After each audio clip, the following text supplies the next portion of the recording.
ಶ್ರೀ ಸರ್ವೋದಯ ಪ್ರೌಢಶಾಲೆ ಎಣ್ಣೆಕೊಪ್ಪ ಕಮನಹಳ್ಳಿ 8ನೇ ತರಗತಿ. ಇಂದು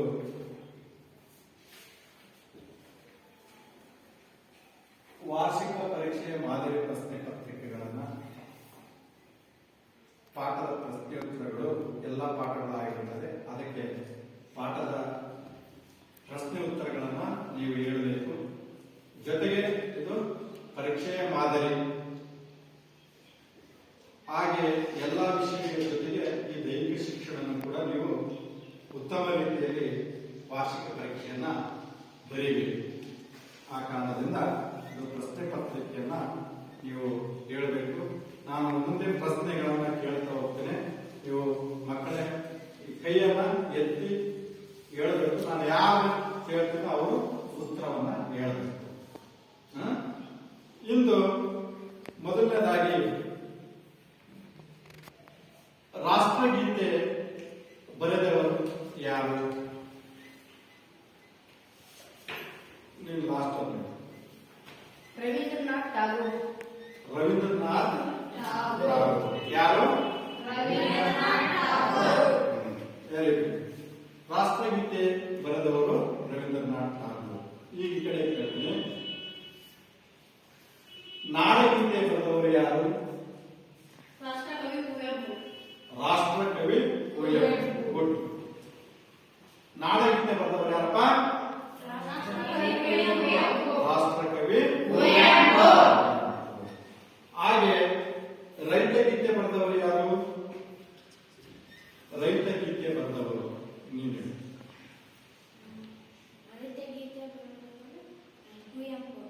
ರಾಷ್ಟ್ರಕವಿ ಕುವೆಂಪು. ರೈತ ಗೀತೆ ಬರೆದವರು ಯಾರು? ರಾಷ್ಟ್ರಕವಿ ಕುವೆಂಪು. ಈಗ ಒಂದೇ ಮಾತರಂ ಗೀತೆ ಬರೆದವರು ಯಾರು? ಒಂದೇ ಮಾತರಂ ಗೀತೆ ಬರೆದವರು ಯಾರು? ಬಂಕಿಮಚಂದ್ರ ಚಟರ್ಜಿ. ಬಂಕಿಮಚಂದ್ರ ಚಟರ್ಜಿ. ಒಂದೇ ಮಾತರಂ ಗೀತೆ ಬರೆದವರು. ಒಂದೇ ಮಾತರಂ ಗೀತೆ ಬರೆದವರು ಯಾರು? ಚಟರ್ಜಿ. ಈಗ ನಿಮಗೆ ಜೆಂಡಾ ಗೀತೆ ಬರೆದವರು ಯಾರು? ಶ್ಯಾಮಲಾ ಗುಪ್ತಾ. ಜೆಂಡಾ ಗೀತೆ ಬರೆದವರು ಯಾರು? ಈಗ ಜೋಗದ ಸಿರಿ ಬೆಳಕಿನಲ್ಲಿ ಗೀತೆ ಬರೆದವರು ಯಾರು? ಜೋಗದ ಸಿರಿ ಬೆಳಕಿನ ಕೆ.ಎಸ್. ಜೋಗದ ಸಿರಿ ಬೆಳಕಿನ ಗೀತೆಯನ್ನು ಬರೆದವರು ಯಾರು? ಸ್ವಲ್ಪ ಪಾಸ್ ಮಾಡಕ್ಕಾಗಲ್ಲ? ಯೋಗಾಸನದ ಪಿತಾಮಹ ಯಾರು? ಯೋಗಾಸನದ ಪಿತಾಮಹ ಯಾರು? ಯೋಗಾಸನದ ಪಿತಾಮಹ ಯಾರು? ಪತಂಜಲಿ ಮಹರ್ಷಿ. ಪತಂಜಲಿ ಮಹರ್ಷಿ. ಯೋಗಾಸನದ ಪಿತಾಮಹ ಯಾರು? ಪತಂಜಲಿ ಮಹರ್ಷಿ. ಈಗ ವಾಲಿಬಾಲ್ ಕಂಡುಹಿಡಿದವರು ಯಾರು? ವಾಲಿಬಾಲ್ ಕಂಡುಹಿಡಿದವರು William G Morgan. William G. Volleyball ಕಂಡುಹಿಡಿದವರು ಯಾರಪ್ಪ? ಈಗ ಬಾಸ್ಕೆಟ್ ಬಾಲ್ ಕಂಡುಹಿಡಿದವರು ಯಾರು?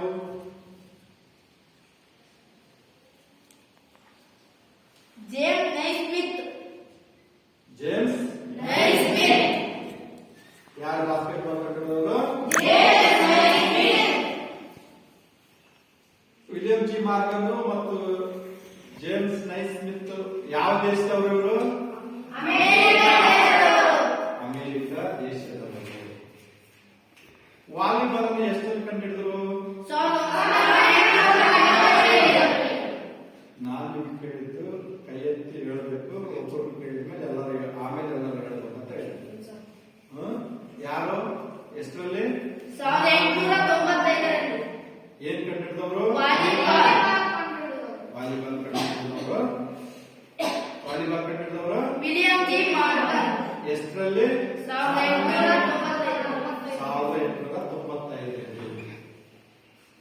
ಈಗ ಜೊತೆಗೆ ಮೊದಲನೇದಾಗಿ ನಾವು ಇಲ್ಲಿ ಪ್ರಶ್ನೆಗೆ ಇದರಲ್ಲಿ ಬಂದಾಗ ದೈಹಿಕ ಶಿಕ್ಷಣದಲ್ಲಿ ಭಾಗವಹಿಸುವುದರಿಂದ ಡ್ಯಾಸ್ ತೀಕ್ಷ್ಣತೆಗೊಳ್ಳುತ್ತದೆ. ಡ್ಯಾಸ್ ತೀಕ್ಷ್ಣತೆಗೊಳ್ಳುತ್ತದೆ. ನೀನು ಬುದ್ಧಿಶಕ್ತಿ ಹೆಚ್ಚುತ್ತದೆ. ದೈಹಿಕ ಶಿಕ್ಷಣದಲ್ಲಿ ಭಾಗವಹಿಸುವುದರಿಂದ ಡ್ಯಾಸ್ ತೀಕ್ಷ್ಣತೆ ಹೆಚ್ಚುತ್ತದೆ. ಈಗ ವಾಲಿಬಾಲ್ ಆಟದಲ್ಲಿ ಇರುವ 3 ಸ್ಪರ್ಶ ನಿಯಮಗಳು ಡ್ಯಾಶ್ ನಲ್ಲಿ ಜಾರಿಗೆ ತರಲಾಯಿತು. ಡ್ಯಾಶ್ ಜಾರಿಗೆ ತರಲಾಯಿತು. ಪುನೀತ್ ಹೇಳ 1916ರಲ್ಲಿ ವಾಲಿಬಾಲ್ ಆಟದಲ್ಲಿ ಇರುವ 3 ಸ್ಪರ್ಶೆ ನಿಯಮಗಳನ್ನ ಡ್ಯಾಶ್ ನಲ್ಲಿ ಜಾರಿಗೆ ತರಲಾಯಿತು. 1916ರಲ್ಲಿ. ಈಗ ನಾವು ಹ್ಯಾಂಡ್ಬಾಲ್ ಆಟದಲ್ಲಿ ಗೋಲಿಗೆರೆಯ ಅಗಲವು ಡ್ಯಾಶ್ ಸೆಂಟಿಮೀಟರ್ ಇರುತ್ತದೆ.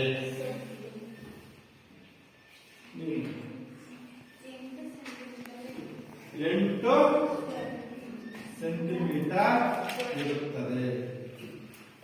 ಹ್ಯಾಂಡ್ಬಾಲ್ ಆಟದಲ್ಲಿ ಗೋಲು ಗೆರೆ ಅಗಲವು ಡ್ಯಾಶ್ ಸೆಂಟಿಮೀಟರ್ ನಲ್ಲಿರುತ್ತದೆ. ಸೆಂಟಿಮೀಟರ್ ನಲ್ಲಿ ಇರುತ್ತದೆ. ಈಗ ಮ್ಯಾರಥಾನ್ ಓಟದಲ್ಲಿ ದೂರವು ಡ್ಯಾಶ್ ಕಿಲೋಮೀಟರ್ ಇರುತ್ತದೆ. ಯಾರು ಹೇಳ್ತೀರಿ? ನೀನು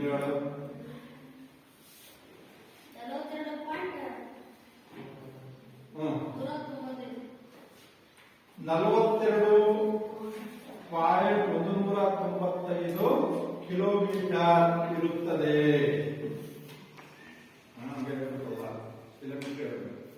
ಕಿಲೋಮೀಟರ್ ಇರುತ್ತದೆ. ಇಲ್ಲಿ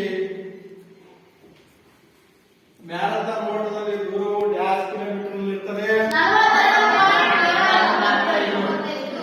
195 ಕಿಲೋಮೀಟರ್ ಇರುತ್ತದೆ.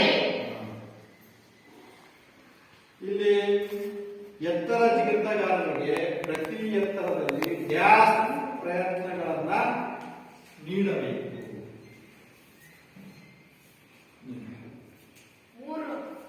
3 ಪ್ರಯತ್ನಗಳನ್ನ ನೀಡಬೇಕು.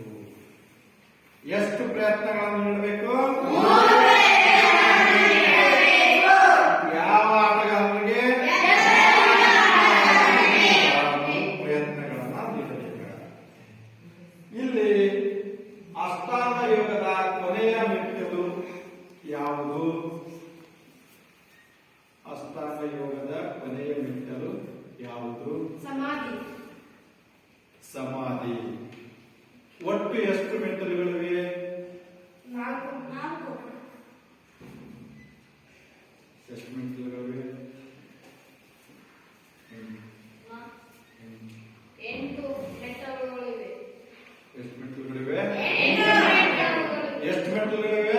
8 ಅಷ್ಟಾಂಗ ಯೋಗದಲ್ಲಿ 8 ಮೆಟ್ಟಿಲುಗಳಿವೆ. ಅದರಲ್ಲಿ ಇಲ್ಲಿ ಅಷ್ಟಾಂಗ ಯೋಗದ ಕೊನೆಯ ಮೆಟ್ಟಿಲು ಸಮಾಧಿ. ಈ ಕೆಳಗಿನವುಗಳಲ್ಲಿ ಸಕಾರಾತ್ಮಕ ಭಾವನೆಗಳು ಗುಂಪು ಡ್ಯಾಶ್. ಈ ಕೆಳಗಿನವುಗಳಲ್ಲಿ ಸಕಾರಾತ್ಮಕ ಭಾವನೆಗಳು ಗುಂಪು ಡ್ಯಾಶ್ ಆಗಿರುತ್ತದೆ. ಜೋರಾಗಿ